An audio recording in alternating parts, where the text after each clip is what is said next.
Welcome back to the big question. We are talking about hate speech and we are asking if NCIC is doing enough to fight hate speech. Thank you for joining us. Chair of the NCIC, Francis Kaparo, thank you for making time for the big question tonight. Keep talking to us on 22422 on Twitter using the hashtag the big question. I will start by looking at your feedback, what you have been saying. Let's start taking a look at what you've been saying on Twitter. Cornelius Mageto, no, NCIC has done nothing tangible, but only verbal threats and no prosecutions. Ivan Stabu, NCIC should be given authority to prosecute those that they find guilty. Silas Mutiti, no, in fact, hate speech in this country is like a national anthem. No action is taken against the culprits. And at Makoha _Sosion, all leaders accused of hate speech must be arrested and prosecuted. If guilty, they must be jailed. Or keep talking to us on 22422 on Twitter using the hashtag the big question. You've read the comments there, Brother Chairman, and I'll ask this question as well as I ask my first questions. Monica Dance on Twitter says sincerely, no, NCIC is not doing anything. If yes, why is there a sequence of hate speech? Why are we seeing it more and more often? Well, first of all, I truly appreciate the sentiment expressed by ordinary Kenyans. Because it is true that hate speech is almost there every day. Right. In every discourse. It's almost becoming a national pastime. And it is worrying because it is capable of causing a lot of trouble. So I understand the feelings of those Kenyans. But they are also wrong to say that NCIC is not doing anything on it. Okay. That's not true. In the course of this year alone, we've sent to court 10 individuals over hate speech. And the Kenyans are frustrated that no judgment is being made. I share in that frustration. I see no reason why a case of hate speech should remain in court undetermined for 5 or 6 years. But you know, that's another institution set up by the Constitution, and NCIC has absolutely no control over it. Okay. But that said, hate speech is a very dangerous malady in our national life. Okay. And we all must deal with it. Just let me tell you what I did the other week. The other week, I sent up a message to ask for a meeting between myself, the Director of Public Prosecution, the Chair of the Electoral Commission, the Executive Officer of the Anti-Corruption Commission, and I was going to add also the Ombudsman and the Chief Justice, so that all those institutions that have a role to play in bringing sanity to our political madness, we must chart out a way in which we must control all this. Okay. One of the reasons NCIC is being blamed, and when you talk about the judiciary and all the others that have to play a role, is the quality of investigations. In fact, mostly from the other side, the judiciary, what we're getting is that NCIC is not doing its investigation properly. I'd like to know what case was heard and dismissed because NCIC did not offer quality evidence. Are you saying that you're doing the evidence you're giving in all the cases are the best? Well, not the best. Because you're the one who's just said right now, it's becoming the order of the day. Yes, which is becoming the, and I go back to the earlier question I asked, and this concerned by a Kenyan on Twitter who's saying, if that is the case, why is it happening more often? And you're saying yourself that it's happening every day. I have told you it's happening every day because even if we take people to court, no decision is ever made against them. No decision at all. But also, even if NCIC, if there is an accusation against NCIC not giving proper evidence or collecting proper evidence or doing proper investigation. But also ask yourself the question, how many investigators are attached to NCIC? Since I came to office until 3 weeks ago, we had only one investigator. 3 weeks ago, 2 more were added for a total of 3. What you're saying? And this one individual who has been in place has done an extremely good job. All over the country, you have now you have 3 investigators. All over the country, across Kenya, only 3 investigators as we sit. Okay, and I'm going. And I have asked for more, and I haven't got it. Why in the office then, if you're asking for more and you can't get them, if you're so frustrating in working? Is there a need to have this commission then? Are you going really to fight hate speech like this? It is for you and Kenyans to decide. Because first of all, the allocation of resources to various organs of government are not done by the individual institutions. They are done by others. And number 2, and I want this to be understood clearly. Okay. This commission was not created for the sole purpose of combating hate speech. In fact, that's just one of the many things that we do. Just look at across this country where communities have been fighting and killing each other. See the contribution of NCIC in all those areas.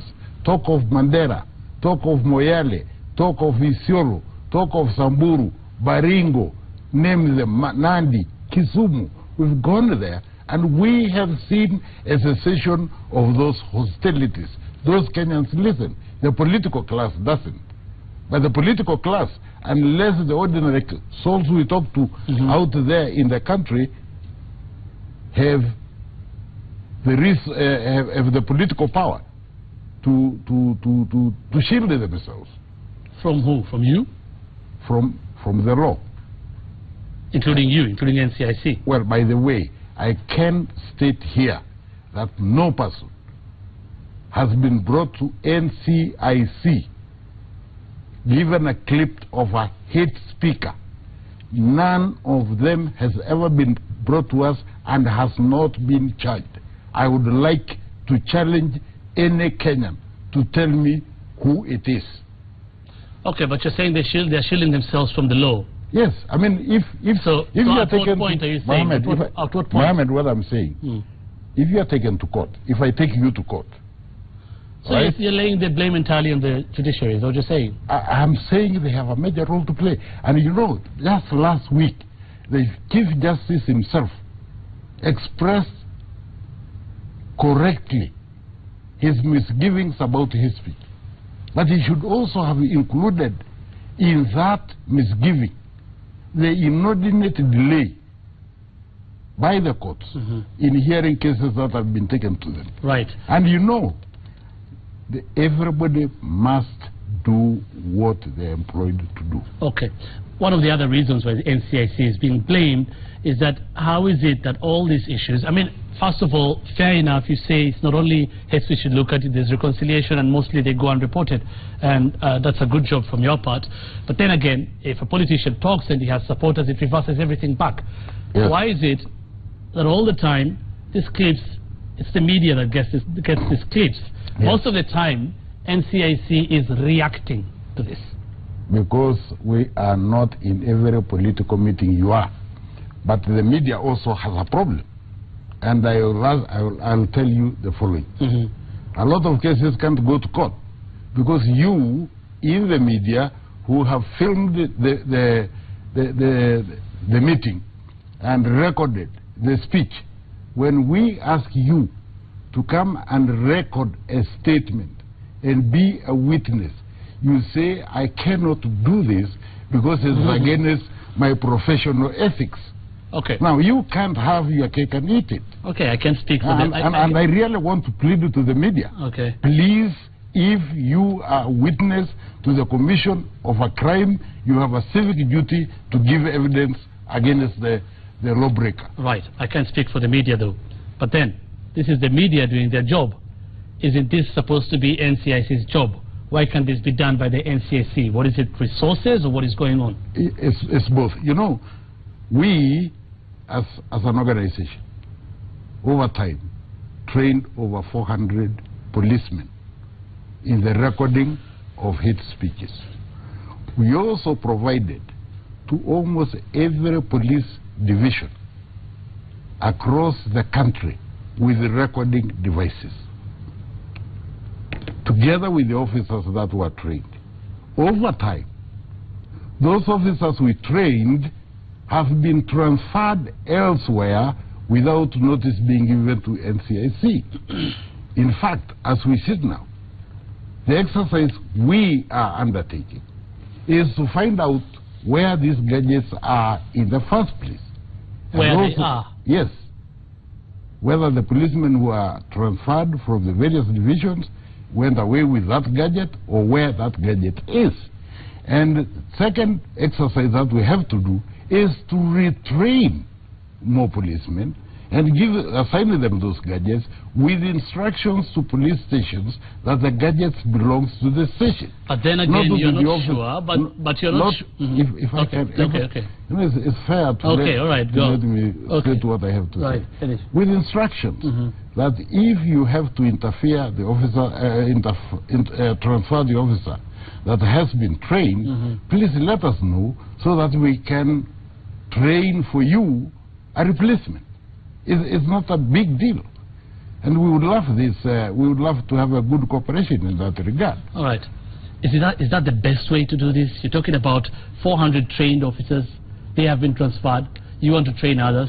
They can be transferred. You're not sure about that, isn't it? In future?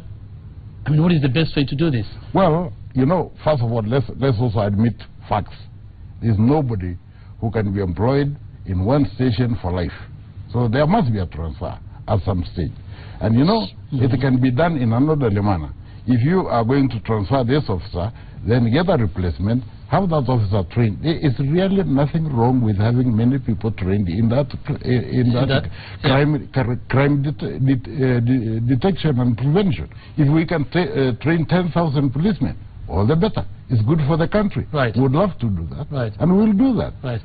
But they won't be working necessarily for NCIC if they are transferred. Actually, they don't work for NCIC. They work for Kenya. My point exactly. Yeah. And if this has happened, if these 400 officers were trained and you're not getting anything from them, you're talking about an investigator, one only. Now you only have 3 in the country. Yes. It's almost pointless, isn't it? If you just rely on what you have and get more people where you need them. It's not viable. That's why we want, let's just get this clear. There is one institution called government, and this government has many parts, and these parts must function together for the system to function properly.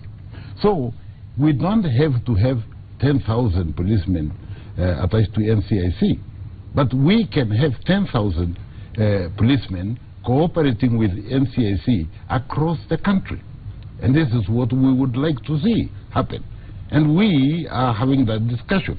The reason why I called the meeting that I referred to earlier is exactly to iron out these things. And we will iron out. Okay. Because we have now noticed that incitement and hate speech are on the increase. We must therefore pull our resources together and concentrate on it and ensure that hate mongers are taken to their place. And finally, let me also say something about hate speech and incitement to violence. Those are 2 different crimes. One has existed for as long as the Penal Code was there, and that is the offense of incitement to violence under section, I believe, 196 of the Penal Code. It has always been there. Hate speech is a new entrant into our penal system. And it's not in the Penal Code. It is under the NCIC Act, Section 13. And it's restricted to what caused the problems of 2007-2008, and it only deals with inciting communities against one another, ethnic incitement. But if we are going to be effective in the war against inciters and hate speakers, we must bring the two together. And we have recommended to Parliament that incitement to violence must be brought together with hate speech so that the two crimes are dealt logically together. Okay. We will depend on Parliament to pass the law, but in the meantime, we have also offered our services and our expertise as NCIC to the Director of Public Prosecution, okay, that where we can do quick investigation, we will do it and forward the file to him, okay, in spite of the fact that the crime falls outside our act. Mika Katuman Kiboino in Cabernet says the government is doing nothing on MPs escalating hate speech, the chairman as well. DPP, DCI should expedite prosecutions as advised by the Chief Justice William Mutunga. Benmna in Narrow County says no, NCIC is a toothless watchdog. Hate speech has been politicized as many other bruising issues. The hate mongers seem to enjoy security from their masters, apparently for whom they speak. Kaparo terms it lack of goodwill by politicians of both divides, and that is it. That's all you say. You can answer that, but I want you to answer this as well as we wind up. Amran in Garissa says, knowing your political background and generally how the appointment of the commission is done, can there be a commission that can be free of political baggage? Well, first of all, let me answer Amran first. No Kenyan is devoid of political thought. And if there's such a Kenyan that has no political thought, I pity that person. We all have, including her. She, obviously her question is politically motivated. So there is actually nothing wrong. There is nothing wrong with a politician holding a public office. Let me state this clearly. Right. I have been speaker for many years, and I was before that an official of KANU. I resigned. Before I took this position, I was chairman of URP. I resigned. But let me tell you, I do the best without having to look back about my political office.